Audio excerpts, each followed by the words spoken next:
Salut à toutes, salut à tous, c'est Elneris33, on se retrouve aujourd'hui pour une nouvelle vidéo. Je vais vous parler de 2-3 petites choses concernant le slickificateur après la mise à jour. Donc je vous en dis pas plus pour le moment, parce que je vais vous parler d'une autre stratégie. Donc le piège que vous voyez là va être très important plus tard. Donc oui, parce que pour ceux qui ne le savent pas, le slickificateur a été patché, ses effets au niveau de l'arme a été modifié. Avant, quand vous tiriez une balle, ça lâchait un liquide seulement là où vous tiriez. Et puis maintenant, vous allez voir en vidéo, chaque zombie qui meurt lâche une nouvelle flaque de liquide glissant. Vraiment, ça devient vraiment injouable. J'ai bien essayé, mais voilà, honnêtement, je ne sais absolument pas pourquoi ils ont changé les effets de l'arme. C'était très bien comme c'était avant, ils avaient simplement juste à changer les spawns du pointaser. Et là, bah, comme vous allez le voir, ça devient vraiment assez utile. Regardez, là les zombies glissent, du coup ça fait un mauvais tas. Je ne sais pas. Pas trop quoi en penser, c'était vraiment une map que j'appréciais avant. Et maintenant, bah, je dois vous dire que si ça chante pas, je ne sais pas comment faire pour faire des hot manches. Donc j'ai trouvé une nouvelle façon de faire des hot manches, mais honnêtement je ne vais pas le tenter. Je ne ferai pas de hot manches sur cette map. Donc vous ne verrez pas de hot manches tant que l'arme fonctionne de cette façon là. Voilà, il y a du liquide vraiment partout sur le sol. Partout. Bien essayer de passer, regardez là, les zombies sont retardés parce qu'ils pissent. Enfin bref, voilà, je ne sais pas. Donc maintenant, je vais vous parler d'une nouvelle stratégie que j'ai mise en place. Hein. Je n'ai vu absolument personne l'utiliser. Alors, en quoi consiste exactement ? Ça consiste à faire du changement de zone. Comme vous le savez, un zombie qui est blessé, on va dire cela comme ça, un zombie blessé ne respawn pas quand vous changez de zone, il meurt tout simplement. Donc je vais vous montrer ce que j'ai trouvé. C'est extrêmement long, je le sais bien, ce ne sera pas la meilleure stratégie, mais j'ai pas trouvé d'autre chose pour faire des hautes manches. Hein. Je peux faire peut-être 50-60 manches au Mustang, au laser, et à partir de la 60 faire du changement de zone. Donc le principe est assez simple, vous packez votre tas de 24 sur le toit, et vous les shootez, vous changez de zone, ainsi de suite.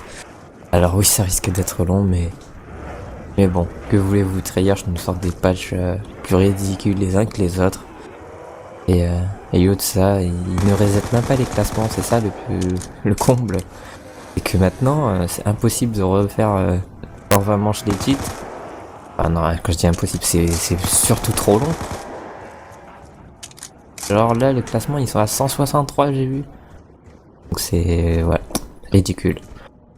Rien à rajouter de plus. Donc voilà, là je fais du changement de zone. La deuxième zone où je pack, c'est tout simplement dans cette salle, je repack. Et ainsi de suite, je pack. Je tire mes balles de MP5. Je change de zone, je récupère des balles à la MP5. Je repack sur le toit. Et voilà, dites-moi ce que vous en pensez de ce strat. Je dis pas que c'est la meilleure, ce n'est pas du tout la meilleure, mais c'est... On va dire que c'est une façon comme une autre de... Même en champ de guerre, c'est pas le genre de stratégie que j'aime utiliser. Mais bon, si on est résilié à ce genre de stratégie, ma foi, je vous la propose. Moi, je vous le dis tout de suite, je ne ferai pas 70 manches comme ça. Je ne le ferai pas. Moi, j'ai fait que 30 manches. Vous savez quoi, ça sera mon record, 30 manches. Je vais me focaliser sur des open de vie avec mes abonnés, à faire des parties pour m'amuser, sur le fun, des défis, des challenges MP5, et puis c'est tout. Et justement, en parlant de parties avec des abonnés, ils ont aussi patché le fait qu'on puisse faire des Dairas à 8. Ça me dégoûte vraiment. Je sais pas, ça ne comptait pas dans le classement, c'était en partie personnalisé.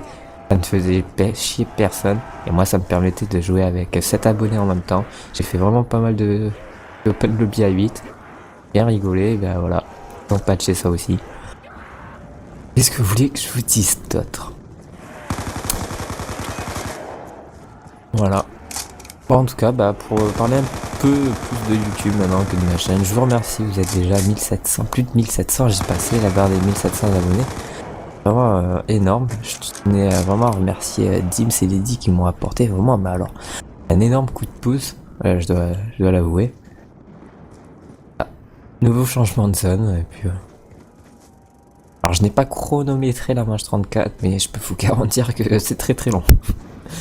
Mais si vous avez une autre stratégie au slikificateur, hein, n'hésitez pas à me le dire dans les commentaires. Hein. Moi j'ai pas trouvé, d'autres stratégies pour le moment au slikificateur. Peut-être faire des tas de 24, de shooter mais hors zone, enfin hors zone que je sais pas là où vous paquez. Revenir là où vous paquez, mais au final ça revient au même, hein. C'est des stratégies assez longues et il faut paquer, il faut tirer leur zone à autre endroit, ça revient à même que de paquer et de changer de zone quoi. Ça revient exactement au même. Donc voilà, bah cette vidéo va s'achever, j'espère qu'elle vous aura plu. Bah, si vous utilisez cette stratégie, dites-moi combien de temps vous mettez, ça m'intéresse aussi, et puis mettez un petit like, un commentaire, partagez. Faites à tous une agréable journée ou une soirée, et je vous dis à très bientôt.